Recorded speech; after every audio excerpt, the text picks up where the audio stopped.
a situação de Moisés. Deus tinha dado uma missão para Moisés. Todo mundo sabe qual foi a missão de Moisés? Libertar o povo escravo do Egito. E aí Moisés, naquela missão, você imagina eu dizer para alguém hoje aqui, falar, ó, vocês vão ter que, Marcelão, você vai ter que ir lá nos Estados Unidos, e você vai ter que chegar lá no presidente dos Estados Unidos, você vai falar assim, ó, a partir de hoje eu quero que você libera todo o povo que trabalha ali no Vale do Silício. O Vale do Silício, para quem não sabe, é o coração dos Estados Unidos, é onde tem a Microsoft, onde tem a Apple. Então, a economia dos Estados Unidos, o coração dela é ali. Agora você imagina você chegar ali, né, o presidente dos Estados Unidos falar, ó, solta, libera todo esse povo aí, fecha todo esse Vale do Silício que eu vou levar esse povo para outro país. Então a missão de Moisés era mais ou menos essa. Porque naquela época os hebreus, eles eram escravos do Egito e a mão de obra do Egito era eles. Então o Egito crescia, o Egito era a maior força da época, era comparado hoje aos Estados Unidos, para vocês entenderem, a força que tinha o Egito. Faraó era considerado um deus, porque ele dominava quase o mundo inteiro, ali o mundo antigo inteiro. E Moisés teve essa incumbência de ir se apresentar àquele povo, um povo já que deveria ter esquecido de Deus, 400 e poucos anos ali escravo, trabalhando duro, na servidão. E Moisés teve essa incumbência de ir lá levar essa palavra para aquele povo, dizer, ó, Deus lembrou de vocês. Mas ele sabia que aquele povo não ia lembrar de Deus, então ele pergunta para Deus, fala, Deus, quando eu chegar para falar para os meus, quem eu falo que me enviou? Quem eu falo que me enviou? Né? Porque se ele chega para Faraó tinha 1 milhão de deuses. Imagina Deus falar, ó, fala que foi Jeová que te mandou. Faraó ele ia falar, rapaz, Jeová, não conheço não, pode ir embora daqui. Joaquim me mandou, também não conheço. Pedro também não conheço. Então olha a resposta de Deus para Moisés, continua no 14 aí. Disse Deus a Moisés, eu sou o que sou. Disse mais, assim dirás aos filhos de Israel, eu sou, me enviou a vós. Amém? Essa tradução, eu sou, quando o cara que foi traduzir a Bíblia para o português, ele teve que colocar essa tradução para dar concordância. Mas no original hebraico não existe o verbo ser, eu sou, eu estou. Na verdade, no original isso significa eu me tornarei. O que eu me tornarei? Fala para Faraó, Moisés, que quando você chegar lá, você vai dizer que eu me tornarei aquilo que você quer que eu seja. Se você estiver em guerra, eu serei a sua paz. Se você estiver enfermo, eu serei a sua cura. Se você estiver triste, eu serei a tua alegria. Deus ele deu o nome dele numa amplitude. Ele não resumiu num nome só. Ele ampliou, porque em uma palavra só a gente não consegue definir quem é Deus. E o hebreu ele entende isso até hoje. Então ele falou, rapaz, fala que eu me tornarei. Fala que eu me tornarei. E aí ele deu ali a amplitude de Deus para Faraó.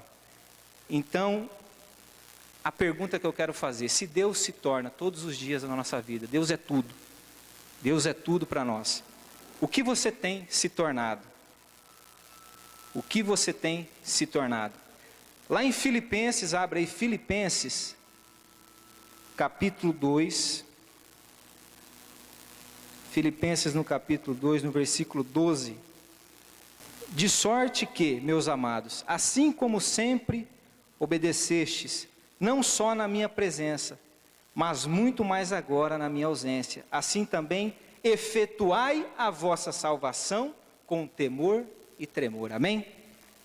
Amados, seria muito lindo, muito bacana, eu falar assim, quem quer aceitar Jesus? Aí 10 pessoas levantam, eu. Aí você vem e faz a oração lá de Romanos, você está salvo, você aceitou Jesus. Seria muito fácil. Quando você faz essa oração, você entra numa porta. É o primeiro passo para que você possa entrar na salvação. Quando você faz essa oração e você aceita no teu coração, Deus ele te tira da escravidão que você se encontrava. Deus ele tira a tua algema. Deus, ele tira a tua corrente e ele fala: agora, filho, eu te libertei. Eu te libertei daquilo que você era. Eu te libertei da onde você estava. Te libertei do mundo e estou te trazendo para o reino do meu filho. Por isso que a Bíblia diz que ele nos transporta para o reino do Filho amado dele. Então, quando você estava lá no mundo, no pecado, você fez essa oração de fé, você aceitou Jesus com a tua boca, confessou Ele com a tua boca e creu no teu coração, você entrou por essa porta. Esse é o primeiro passo. Por isso que a Bíblia diz ali, ó, efetuai, tem umas outras que falam, desenvolvei a vossa salvação. Ela tem que ser desenvolvida. O segundo passo é mudar a mente. Quando você recebe Jesus, Ele te liberta. Agora vamos pensar o seguinte, um bandido, né? Tem esses indutos de ano novo, de Natal, a justiça solta ele, não libera ele não está livre da cadeia, mas você vê que geralmente eles voltam a roubar, e aí eles voltam para lá. Por quê? Porque a prisão ainda não saiu de dentro dele, ele ainda não teve uma mudança de mente, ele ainda não conseguiu ter uma mudança de mentalidade.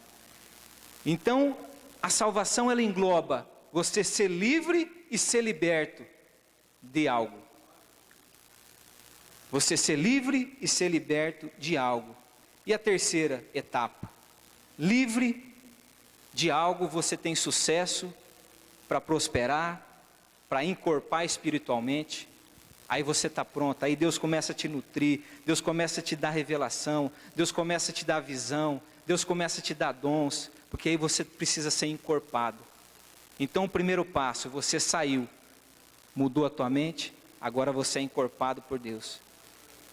E a quarta parte que eu coloquei aqui, emitir juízo ou fazer discípulo. Não é você sair apontando o dedo para o irmão, não é isso. Mas o emitir juízo é o seguinte, de repente você está lá no teu serviço, e aí tem uma rodinha de amigo ali, né, fazendo uma piadinha imoral, fazendo ali Quando você chegar,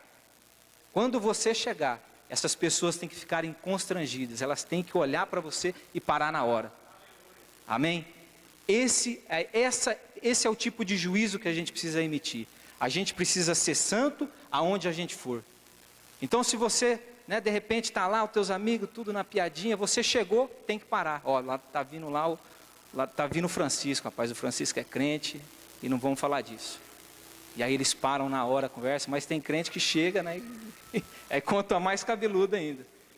Então é por quê? Porque ainda não mudou aqui, ó. Ainda só aceitou Jesus. Ainda só falou assim, eu aceito Jesus, eu estou na graça. Nós somos salvos pela graça, mas nós precisamos aprimorar essa salvação, amém? Só assim nós vamos comer o melhor dessa terra, só assim nós vamos receber galardão, o melhor de Deus, amém? Abra lá em Hebreus 5, 12 e 14. Hebreus 5, 12, do 12 ao 14. Deixa aberto aí.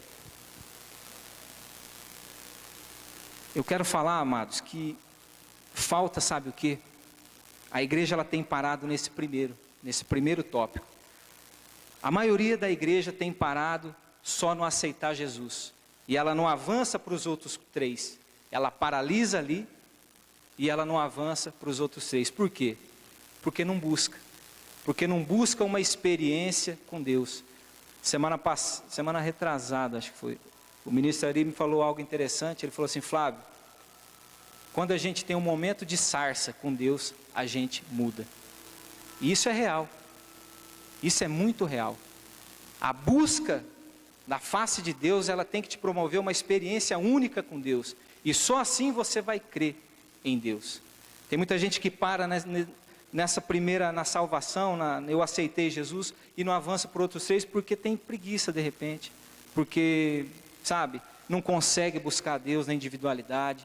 Porque não consegue, sabe, entrar num quarto, ter um momento de oração. Não consegue ler a palavra, não consegue, sabe, ter uma constância. Igual o pastor José falou, esse culto hoje vazio. A pessoa vem na igreja um dia, falta outro. Aí falta 2, vem um, e aí a gente não tem constância, a gente não consegue avançar. a gente não consegue criar raiz, a gente não consegue criar maturidade espiritual. E tem muita gente andando assim. E aí a gente precisa do quê? De um socorro. Aí vem desesperado, pastor Pedro me ajuda, pastor José ora por mim porque o negócio está pegando. Sabe, todos nós somos chamados para termos uma intimidade com Deus, para termos comunhão com Deus. Eu e você podemos ter comunhão com Deus assim como eles têm. O que difere nós deles?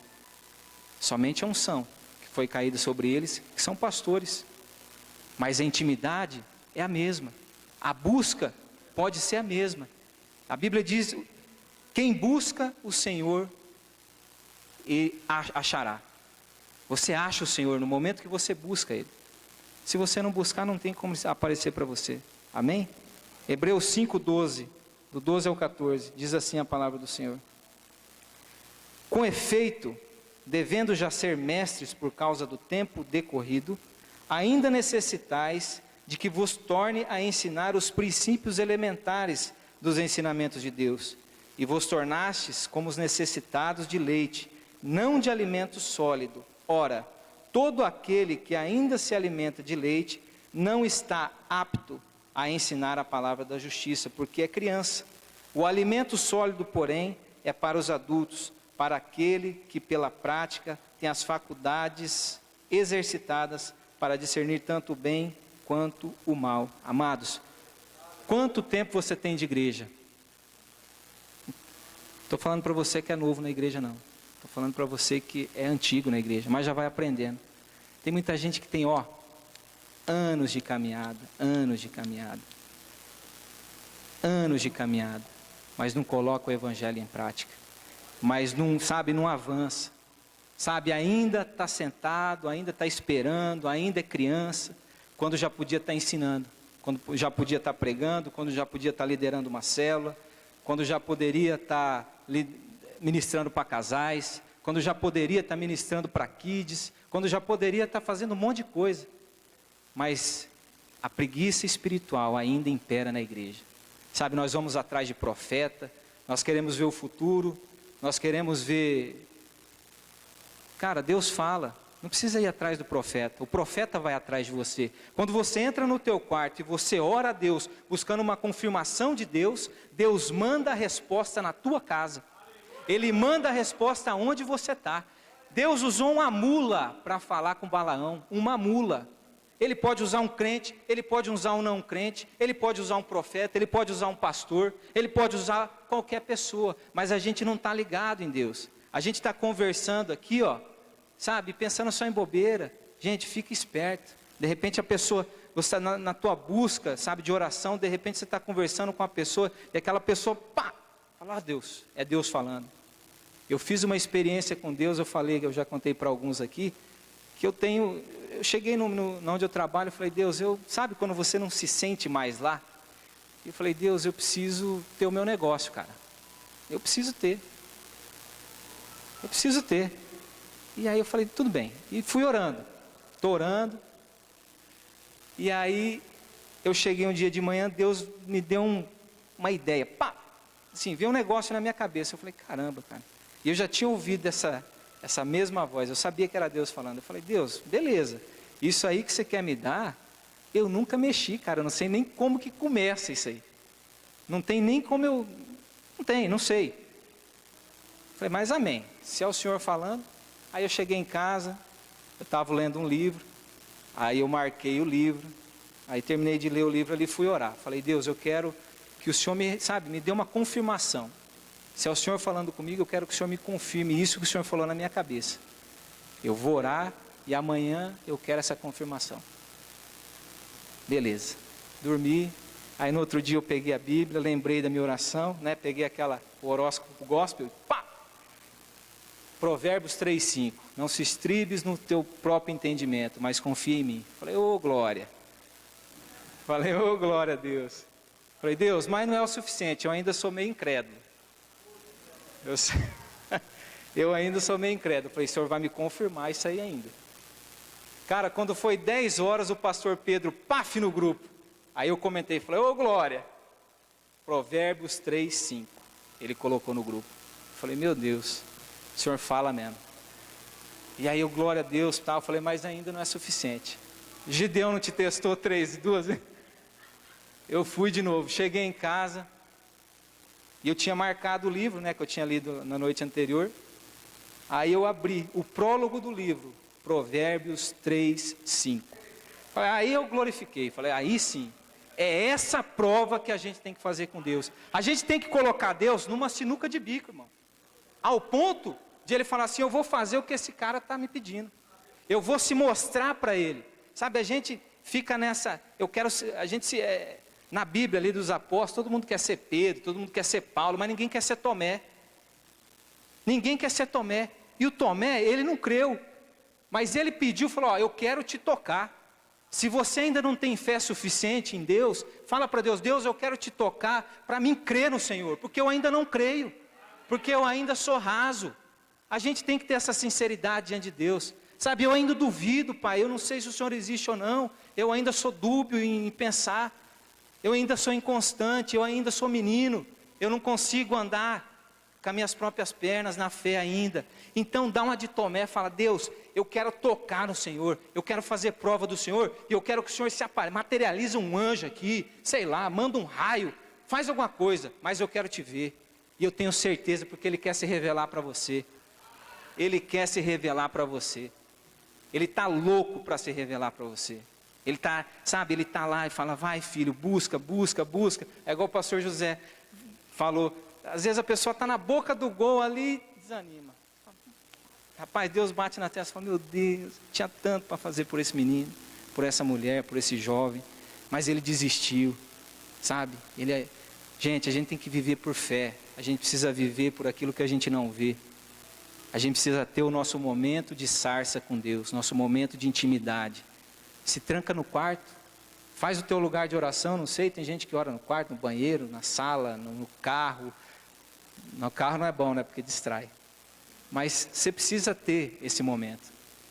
Você precisa ter, a igreja precisa buscar a face de Deus, amado. Buscar a face de Deus até Ele se tornar real na tua vida. Se eu perguntar aqui, eu não quero constranger ninguém, não quero que ninguém levante a mão. Mas se eu perguntar aqui para todo mundo aqui, qual foi a última vez que você teve uma experiência com Deus? Experiência sobrenatural, que você sabia que era Deus falando. Não esses negócios, eu acho que é Deus, eu penso que é, não. É Deus falando. Sabe, vocês já se fizeram essa pergunta? Adão, quando ele tinha a glória de Deus, ele conversava com Deus todos os dias. Na viração do dia, ele conversava com Deus. Agora, olha que legal. 2 Coríntios 3,18. Amém? E todos nós, com o rosto descoberto, refletindo a glória do Senhor, somos transformados de glória em glória, na mesma imagem, como pelo Espírito do Senhor. Aleluias. Amém? Como que nós somos transformados? De glória em glória. Toda vez que você tiver um momento de glória, um momento de sarça com Deus, você é transformado mais um pouco. Aí você anda, aí Deus vai te revelar mais um pouco, e aí você anda. Aí você vai ter outro momento de glória, e aí você anda, e até você chegar na plenitude dele. Amém? É de glória em glória, você não muda pelo teu esforço. Você não muda pelo teu esforço. Sem Deus, você não consegue mudar. Se fosse assim, amados, esse pessoal que fica aí em clínica de recuperação, eles saíam de lá voando baixo, nunca mais cheiravam, nunca mais fumavam. Mas não é assim. Porque eles saem de lá, mas ainda falta mudar aqui dentro, ainda falta mudar aqui. Isso é só Deus. Não tenta mudar sozinho. Não tenta encarar esse pecado que você não consegue sozinho. Sabe? Coloca diante de Deus a tua fraqueza. Fala, Deus, eu gosto dessa porcaria. Eu gosto disso e eu não consigo largar, Pai. E aí Deus vai, agora sim, filho, agora vem. E aí Ele vai te transformando, Ele vai te moldando, Ele vai tirando, até só ficar uma cicatriz. Não fica mais nada. Então, essa transformação que nós precisamos buscar. Busque a glória do Senhor. Né? Busque a glória do Senhor. Busque um momento de intimidade com Deus. E Ele vai se revelar para você. Sabe por quê, amados? A Bíblia diz lá em Efésios, abra em Efésios 4, 10 e 15. Amém? Aquele que desceu é o mesmo que subiu acima de todos os céus, a fim de encher todas as coisas.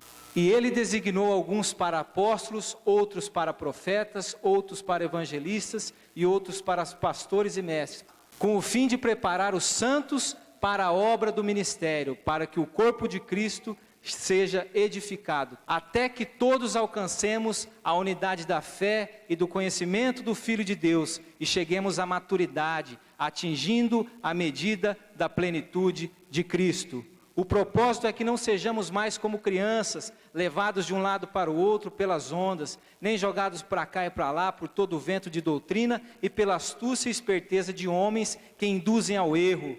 Antes, seguindo a verdade e amor, cresçamos em tudo naquele que é o cabeça, Cristo. Amém? Nós precisamos alcançar a maturidade ao ponto de ser mais parecido com Jesus possível. É essa maturidade que a igreja precisa buscar. O nosso exemplo, o nosso varão perfeito é Jesus. E nós precisamos entender que nós precisamos ter as mesmas atitudes que ele tinha. As mesmas atitudes que eles tinham. E se eu não estou tendo essa atitude é porque eu ainda não tive uma revelação de Deus. Eu ainda não tive o meu momento de intimidade, o meu momento de sarça com Deus. O meu momento de poder com Deus. Então que nessa noite, amados, você que veio aqui hoje, e você de repente sabe, eu não sinto Deus há muito tempo, Deus não fala comigo há muito tempo. Já está frio.